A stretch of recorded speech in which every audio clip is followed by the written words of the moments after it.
Bom galera, bem-vindos a mais uma aula, bem-vindos a mais um vídeo. E nesse vídeo você vai aprender a fazer exatamente o projeto que você está vendo aí na tela. Uma calculadora totalmente funcional utilizando o Python e utilizando o Flask, tá? Você pode ver que quando o resultado sai, ele já atualiza no servidor, então isso aqui é totalmente conectado ao Python.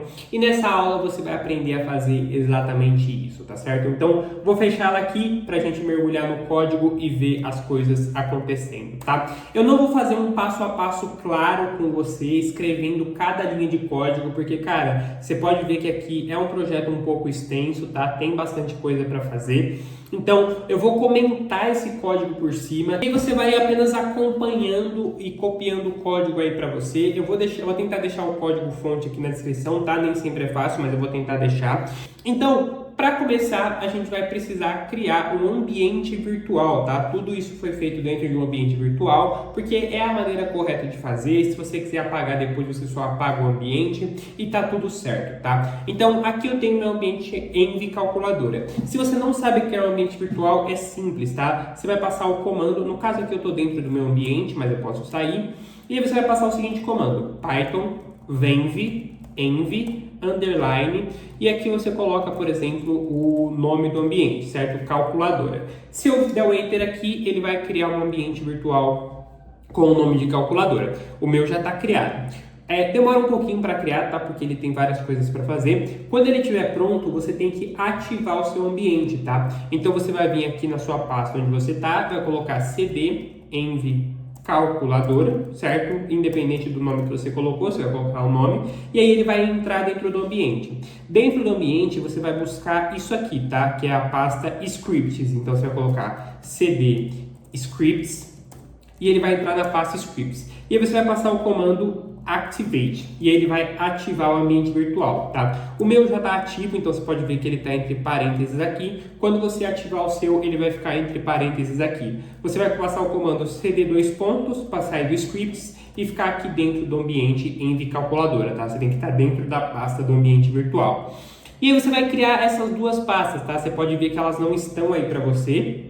Então basta você vir aqui no ambiente, botão direito, coloca aqui New Folder e aí você cria duas pastas, a pasta Templates e a pasta Static, tá? Tem que ser exatamente do jeito que está escrito aqui, pode ser diferente, mas você vai ter que reestruturar o código para poder combinar, então copia do jeito que está aqui e vai ficar muito mais fácil. E você vai precisar criar o arquivo app.py, tá? O arquivo app.py, ele é dentro do ambiente virtual, mas ele é solto, tá? Ele não está em nenhuma subpasta aqui dentro. E é assim que funciona, tá? Dentro do ambiente virtual, você vai ter que você vai ter que instalar o Flask, tá? Então aqui embaixo você vai ter o seu interpretador. Por padrão, ele já deve estar em algum, só que quando você cria um ambiente virtual novo, ele cria um novo interpretador. Então basta você vir aqui embaixo e clicar aqui no interpretador do seu ambiente virtual. Feito isso, você instala o Flask ali dentro, então é só você vir aqui e colocar pip install Flask e ele vai instalar rapidamente o Flask e feito isso tudo certo, não precisa instalar mais nada, tá certo? Aqui em cima a gente vai trazer as bibliotecas, então aqui a gente importa o Flask padrão, render template e request é o que a gente vai utilizar e import RE, que é a expressão regular, tá? De longe a biblioteca mais importante aqui, que é a biblioteca que vai interpretar as contas pra gente, tá? Aqui embaixo a gente traz o app igual a Flask para meio que ativar o Flask, então é padrão de todo o projeto. E aí aqui a gente vai ter o nosso app route, certo? Então quando você coloca esse app route aqui apenas com uma barra, é a rota padrão, tá? Então quando você abrir o navegador, vai cair aqui e é o que a gente quer, tá? Método getPost, que são questões do web, que eu não vou me aprofundar aqui, porque é um vídeo um pouco mais simples. E aqui a gente tem um def index, certo? Então aqui é onde a gente vai ter toda a estrutura da calculadora, tá? Então a gente tem a expressão, certo? Essa expressão é a conta que a gente vai fazer. Então 5 mais 5 e ela tem que estar vazia, porque essa expressão ela vai vir lá do HTML, tá? Ele não vai definir essa expressão no Python, ele vai definir lá no HTML, o HTML vai mandar para o Python, certo? If request método post, então essa estrutura aqui é uma estrutura para receber a conta lá do HTML, e aqui o match é para de fato identificar tudo isso. Então aqui a gente tem os dígitos, certo? Aqui a gente tem todas as estruturas opcionais, estruturas de sinais, tá? Eu não vou me aprofundar tanto nisso, porque isso eu deixo lá para o Python Pro, então se você quer se aprofundar, link aqui na descrição, tá? Mas basicamente, aqui a gente tem os dígitos iniciais, aqui a gente tem as operações e aqui a gente tem o segundo dígito, certo? Que seria o número que vem depois da operação. E aqui a gente está sincronizando a variável expressão para ela ser, ser aplicada dentro dessa expressão regular aqui, tá? Aqui no match a gente tem basicamente a estrutura que vai fazer a conta para a gente. Então toda vez que eu estabeleço um parênteses na expressão regular, eu defino que aquilo ali é um grupo, como se fosse um grupo isolado, tá? Ele não é necessariamente isolado porque ele funciona normalmente, mas ele se torna um grupo, tá? Aqui a gente vai utilizar o N1, seria o primeiro número. Então, numa conta 5 mais 5, o primeiro 5 seria o N1, aqui seria a operação, o OP, e o segundo 5 seria o N2, certo? Então, eu separo aqui em float, tá? Porque eu quero trabalhar com vários tipos de número. Aqui, a minha operação é o grupo 2, e aqui o N2 é o grupo 3, certo? E aí aqui eu faço todas as operações. Então, se a minha operação for de adição, N1 mais N2. Se a minha operação for de subtração, N1 menos N2 e por aí vai, tá? Aqui na divisão a gente tem uma exceção, que não funciona, divisão por zero. Então, a divisão por zero ela não existe. Então, eu coloco aqui a minha operação, N1 menos N2, apenas se N2 for diferente de zero, porque não é possível dividir por zero, tá? Aqui eu coloquei apenas erro, mas a gente pode colocar aqui divisão por zero, tá? Para deixar claro qual foi o erro, tá?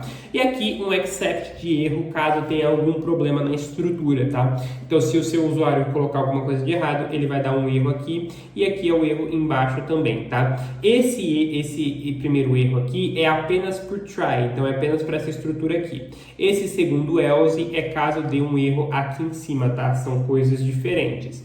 E aqui, se deu tudo certo, a gente vai ter o render template index HTML, tá? Expressão igual a expressão. Então, essa expressão aqui a gente está falando da expressão do Python e da expressão que a gente vai colocar lá no HTML, certo? E aqui é a estrutura base para você rodar qualquer código Flask, tá certo? Então, feito tudo isso, o nosso Python tá pronto e a gente pode ir lá pro HTML, tá? Se você fez um ambiente virtual e você criou a pasta templates, aqui dentro você vai criar o index.html, tá? Respeite o nome dos arquivos. Se você colocar diferente, não vai funcionar, tá certo? Então, coloca o index.html e dentro do static você pode criar o arquivo style.html já que a gente vai trabalhar, tá certo? Então, vou fechar o Python por enquanto. E aqui no HTML, cara, arroz com feijão, tá? Estrutura inicial, então doctype, ptbr, aqui a gente vai criar um head, então coloquei aqui uma calculadora iPhone Style, se você já viu o design, você sabe que é o estilo do iPhone, né? Com adaptações. Aqui a gente tem uma referência para o CSS, então se você colocar o nome da pasta static de outra forma, você vai ter que acertar ela aqui, tá? Então você coloca aqui exatamente a maneira que você colocou aqui e o nome do arquivo da exata maneira, tá? E aí ele sincroniza o HTML com o CSS. E aí a gente vai agora para o body, certo? Que seria o corpo. Então aqui em cima a gente tem a parte do método post. Então se eu pegar o arquivo Python aqui e colocar na lateral, é aqui que a gente está sincronizando, certo? Então eu tenho esse método post aqui e eu tenho o método post aqui, então estou sincronizando os dois topos. Aqui eu tenho o input type text, então é aqui onde eu vou colocar o número, certo? E o valor, você pode ver que aqui ele está entre chaves, certo? As chaves, elas não são tão comuns no HTML, mas quando você sincroniza com uma linguagem back-end, por exemplo, Python, é comum, porque aí é onde você traz a variável, tá? Então, essa expressão aqui é equivalente a essa expressão aqui. Então, quando eu venho aqui embaixo e coloco expressão igual a expressão, não é redundância, tá? É porque eu estou sincronizando a expressão que eu tenho aqui com a expressão que eu tenho aqui, tá certo? E aí, agora, aqui embaixo, a gente faz a parte dos botões, tá? Aqui, a ordem dos botões, você faz como você quiser, mas se você quiser fazer do jeito que eu coloquei, é dessa forma. Então, você faz uma div class buttons, e aí você copia e cola basicamente todos os botões, certo? Então, aqui a primeira estrutura, ela é normal, só que depois ela vai mudando porque depende do tipo de botão, certo? Então a gente tem aqui o primeiro, que é o Clear Display, que é aquele C. Agora a gente tem a de mais e menos para trabalhar com o número negativo. Aqui a gente tem a de porcentagem, aqui a gente tem o botão de operador, certo? Então aqui esse Add Display seria o de divisão, certo? De resto, é basicamente números, então a gente tem aqui o display 7, 8, 9 e aí a gente vai em todos os botões, então nessa parte aqui eu não vou me aprofundar porque basicamente você vai copiando e colando, tá? Eu só vou te mostrando o código porque ele tá diferente em alguns casos, então você vai copiando e colando dessa forma que você tá vendo aqui, com as adições, com os números. Eu sei que é confuso, tá? Então aqui a gente tem, por exemplo, 7, 8, 9 e asterisco, mas você tem que pensar de como vai ficar a linha lá na calculadora final, certo? Então você vai colocando dessa forma aqui. Se você quiser alterar, depois você olha lá na calculadora e mexe como você quiser, tá? Aqui a gente tem o zero, aqui a gente tem o ponto para fazer número decimal e a gente tem o botão de igual aqui. E feito isso, a gente finaliza toda a nossa calculadora, tá? Eu sei que parece um código longo e às vezes um pouco repetitivo, mas calculadora é assim mesmo, cara. Você tem que configurar botão por botão, tá? Aqui a gente vai fazer um JavaScript simples, então na prática você tem 4 linguagens trabalhando aqui, HTML, CSS, JavaScript e Python, tá? Mesmo que não seja focado em JavaScript, a gente tem um pouco de JavaScript aqui. E a gente tem aqui a função para trabalhar com display, tá? Display é onde vai aparecer o número, onde vai aparecer o resultado. Então a gente tem aqui toda a configuração do display e aqui uma configuração para Clear Display, certo? Que seria para limpar tudo. Então a parte de limpar, que a gente colocou o Clear Display aqui, a gente não está sincronizando com o Python, a gente está fazendo aqui com o JavaScript, tá certo? Feito isso, você finaliza o seu body HTML aqui e a gente já pode partir para o CSS e finalizar esse projeto aqui, que o vídeo já está ficando longo, tá? Então aqui nessa parte inicial é a configuração geral, tá? Quando você coloca um arquivo, um asterisco, você está configurando a página por um todo. Então margem 0, padding 0, box size e border box. Então você está formatando o seu HTML. Aqui estruturas para configurar o body, então cor de fundo, display flexível, coloca a calculadora no centro, alinha os itens no centro, aqui define uma altura e a fonte, tá? Calculadora, aqui é a configuração da calculadora como estrutura, tá? Então a gente quer uma calculadora dessa cor, com o border radius seria os cantos arredondados, certo? O box shadow seria uma sombra. Então tudo isso aqui é configuração pessoal, tá? Se você quiser fazer a sua própria, pode mexer como você quiser. Se você quiser copiar a minha, é dessa forma aqui, tá? O display a gente vai configurar dessa forma aqui, então não vou trabalhar linha por linha porque vai ficar repetitivo, tá? Mas a gente está trabalhando dessa forma aqui. Os botões você vai trabalhar dessa forma aqui, certo? Aqui a gente tem buttons como um todo e aqui a gente tem a configuração button no singular, então botão por botão. Então aqui eu quero que ele seja dessa forma aqui, para você ter o botão redondinho, tudo certo, tá? Aqui a gente tem o hover, que é basicamente para o botão mudar de cor, então quando eu coloco o meu mouse em cima do botão ele fica um pouco mais claro, para mostrar que eu estou selecionando ele. Aqui eu tenho o botão ativo, o botão clear, certo? Eu estou configurando aqui o meu botão clear, que é aquele botão que é o C.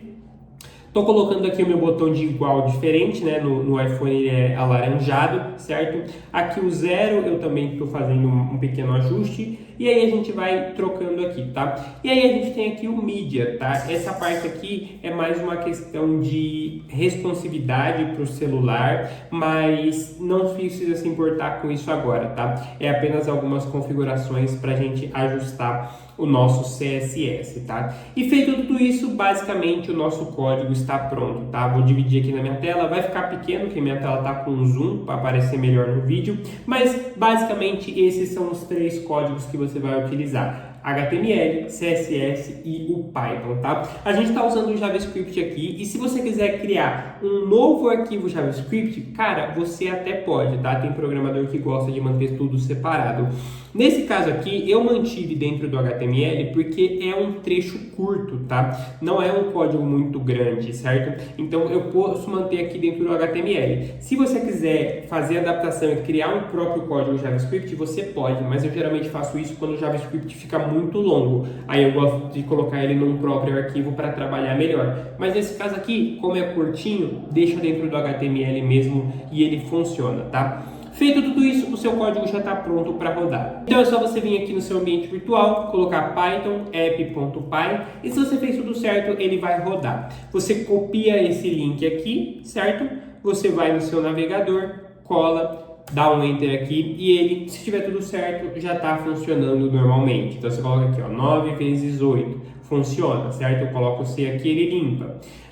2 mais 3, ele faz a conta. Então a calculadora já está totalmente pronta. Na última aula eu trouxe uma calculadora simples, então apenas ali para trabalhar no terminal. E nessa aula, como prometido, eu trouxe o próximo nível, uma calculadora muito mais bem desenvolvida, tá? O zero aqui você pode ver que ele está ocupando duas colunas e isso aqui a gente fez no CSS, tá? Então você pode ver aqui, ó, o zero, a gente tem um grid column 2, então se você quiser reduzir e colocar apenas em uma coluna, você pode colocar, não tem problema.